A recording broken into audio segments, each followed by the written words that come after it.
from that 25-1 run, the team didn't quit, and you came back in the fourth quarter with the small lineup again.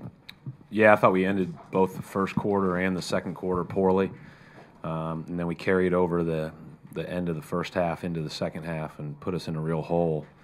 But there's a lot of game left, as we all know, and just kind of stayed the course and chipped away. And it was a big shot at the end of the quarter that went our way in the third quarter, and then came right out of the gate, scored, and now we got a shot.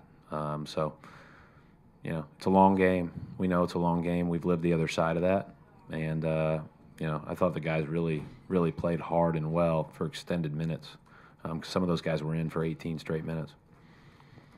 Coach, how would you describe the energy that's on the court when Jay, Jonas, and Isaiah are all out there together from that second unit?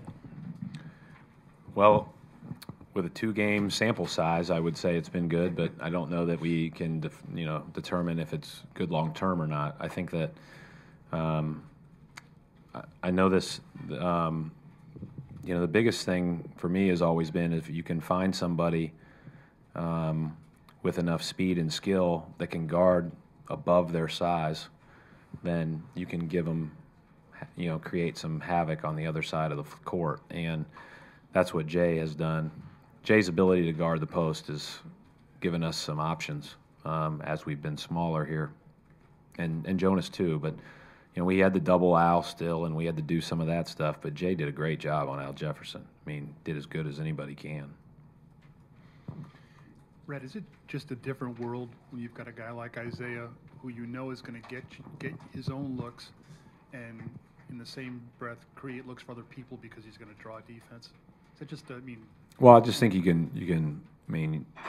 There's going to be times, obviously, where they're playing, but even when you call something or you draw something up, you can do it in space. You can simple actions to action for him, and you can get him going. And he's a hard guy to stop because he has the ball. It's not like he's cutting away from the ball or you're able to jump a cut or something like that. He's got the ball, so he's going to be able to at least initiate what you want to do if you create decent action.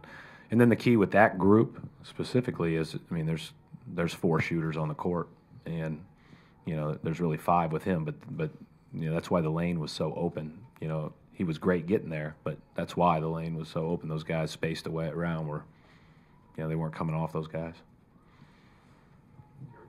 Brad, are you seeing this is the second year, and there's been some downs and some downs recently, but are you seeing the progress to kind of unfold it in front of your eyes? Are you, especially with... Gary, I've said it all year, and I even said it when we were at the start of the year and losing all those games. I know structurally we're way better. Offensively and defensively, I felt really good about that. Obviously, when you have personnel change, that can go both ways. But I've always felt good about it, and I feel really good about the way that we approach things. I think we still have a lot of room for growth, and we got to get a lot better. There's no question about it. But we approach improvement the right way, and that's big. That's just not the new guy. That's the guys that have been here they've really done a good job. The young guys and the Brandon Basses of the world and the Avery Bradleys, and everybody's approached it the right way and stayed pretty even keel through all results. And hey, we're 23-33, so it's not like we're again setting the world on fire. Coach, overstate it. Coach, when you look at video and you're watching Jay Crowder and he's defending bigger post guys, what's the key that you're seeing that is allowing him to be effective and not let those guys dominate? Well, he's strong. That's number one. He's strong. He gets in a stance. He does his work early defensively. And he's very, very, very competitive and prideful. And you can tell that. Him against Al Jefferson every day is not going to work. But, I've always thought, at least the guys that I've coached, the toughest of the tough could guard anybody for a possession or could guard anybody for a couple of minutes, and they kind of get their kind of get excited about that, and that's a good description of Jay. Like Jay wants to guard that guy. Like he wants to take on that challenge and see if he can. And I think you get a guy like that, that helps. And then his ability to stretch it on the other side of the floor is what makes it work, right? Because, otherwise it would, be negated anyways. And what does it mean, Brad, to you to see the progress that you've seen throughout the season actually start to manifest itself in victories at this point in the season? It's really hard for me to tell you because I'm still getting to know some of these guys. We're not a fully formed team. If you look at us as a team, I don't know if it's fair to say how much we've regressed or progressed. I just think it's because we've only been together for a week. So we've found a lineup that in the last 2 games has been very good in the fourth quarter twice in a row.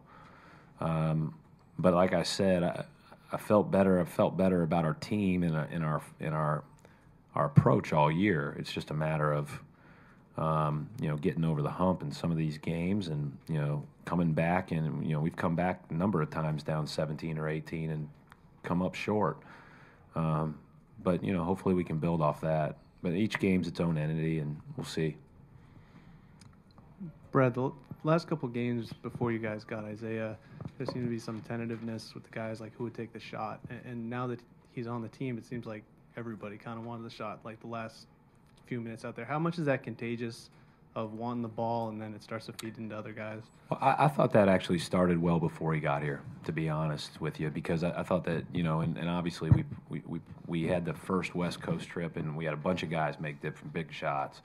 And then the last 10 days before the All-Star break, I thought we did too. So I think what he does is he exudes a fearlessness and an ability to get in the paint, and he makes their shots easier. I think that's the main thing. Like they're a little bit more open because of his ability to get to the rim, and that's huge. There's no question about it. But it's a two-way street again.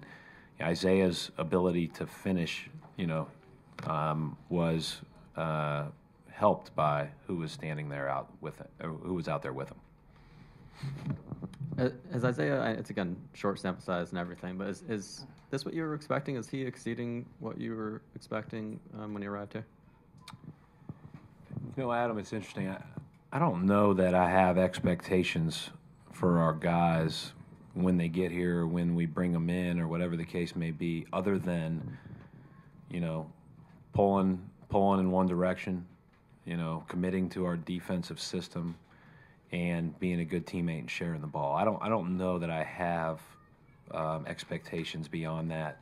I'm hopeful that they can be all world, but I don't really put expectations on them. I just want to see what it looks like once we get them out there. If you do all 3 of those things, then you're playing your role, and then at least you have a chance. And if you're really good at your role, that's pretty helpful, obviously.